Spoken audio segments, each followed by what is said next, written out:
ہمارے ہاں ایک لفظ چلتا ہے شریکہ برادری، اور یہ شریکہ برادری کا لفظ جو ہے یہ بڑا خوبصورت لفظ ہے، شرکت سے ہے، دکھ درد میں شریک، معاملات میں ساجی، یہ ہے اس کا مفہوم۔ لیکن ہم اس کا مفہوم الٹ لے چکے ہیں۔ شریک سے مراد مخالف، حالانکہ شریک سے مراد مخالف نہیں ہے، شریک سے مراد شرکت والا ہے۔ فقہا نے لکھا کسی سے قتل خطا ہو جائے، ایک تو ہوتا ہے قتل عمد، جان بوجھ کے کسی کو قتل کرنا، تو اس کی سزا تو قصاص ہے، یا وارث راضی ہو جائے تو دیت ہے۔ لیکن کسی نے جان بوجھ کے کسی کو قتل نہیں کیا، قتل عمد نہیں تھا، قتل خطا تھا، دور سے اس نے شکار کے لیے تیر چلایا تو وہ جا کے کسی جنگل میں کام کرتے ہوئے شخص کو لگ گیا، تو یہ قتل عمد نہیں تھا، قتل خطا تھا، تو اس کا قصاص نہیں ہے شرعاً، اس کی دیت ہے۔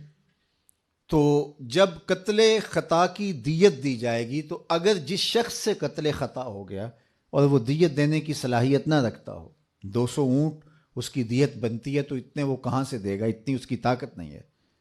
تو پھر یہ جس کو ہم شریکہ برادری کہتے ہیں، فقہا نے لکھا ہے کہ یہ کام کریں گے اس کے ساتھ، اس کی جان چھڑانے کے لیے اپنے مال سے اس کی دیت ادا کریں گے۔ کیوں؟ اس لیے کہ یہ شریک ہے اس کے، ان کا شریک ہونا متقاضی ہے اس بات کا کہ وہ اپنے بھائی کی جان چھڑائیں اور اس کے لیے دیت دیں، تو یہ تو پھر دکھ درد کے ساجی ہوئے، نہ کہ مخالف ہوئے۔ تو صلہ رحمی ہمارے دین نے ہمیں سکھائی ہے۔ آقا کریم علیہ السلام نے جب فتح مکہ کیا تو اس وقت قریش تھر تھر کانپ رہے تھے، کیونکہ انہوں نے جو آقا کریم علیہ السلام کو اذیتیں دی تھیں، تکلیفیں پہنچائی تھیں، کوڑے پھینکے حضور علیہ الصلاۃ والسلام کے دروازے پر، کانٹے پھینکے حضور کی راہوں میں،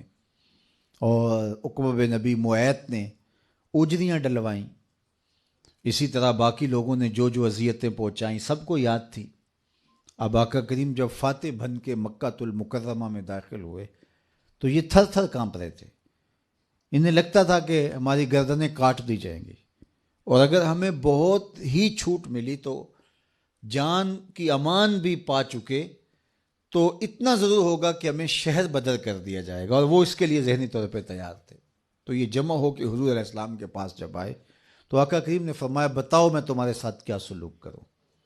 تو انہوں نے رحم کی بھیک مانگتے ہوئے کہا کہ کریم باپ کے کریم بیٹے ہیں آپ، ہم آپ سے خیر کی توقع رکھتے،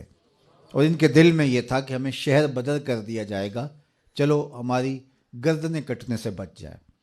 تو آقا کریم علیہ السلام نے جو جواب دیا تو ان کی آنکھیں حیرت سے پٹی کی پٹی رہ گئی کہ آقا کریم نے فرمایا کہ آج میں تمہارے ساتھ وہی سلوک کروں گا جو میرے بھائی یوسف نے اپنے بھائیوں کے ساتھ کیا تھا، اور فرمایا اذهبوا انتم الطلقاء لا تثریب علیکم اليوم، جاؤ تم سب آزاد ہو، آج تم سے کسی قسم کا کوئی مواخذہ نہیں ہوگا۔ تو یہ حیرت زدہ ہو گئے کہ ہم نے تو کوئی دقیقہ فروگزاشت نہیں کیا تکلیف پہنچانے میں، ہم نے تو کوئی اذیت نہیں چھوڑی جو ان تک نہ پہنچائی ہو، لیکن آج ان کا یہ رویہ، تو رشتہ داروں کے ساتھ یہ سلوک، جب آپ قابو پا لیتے ہو کسی کے اوپر تو پھر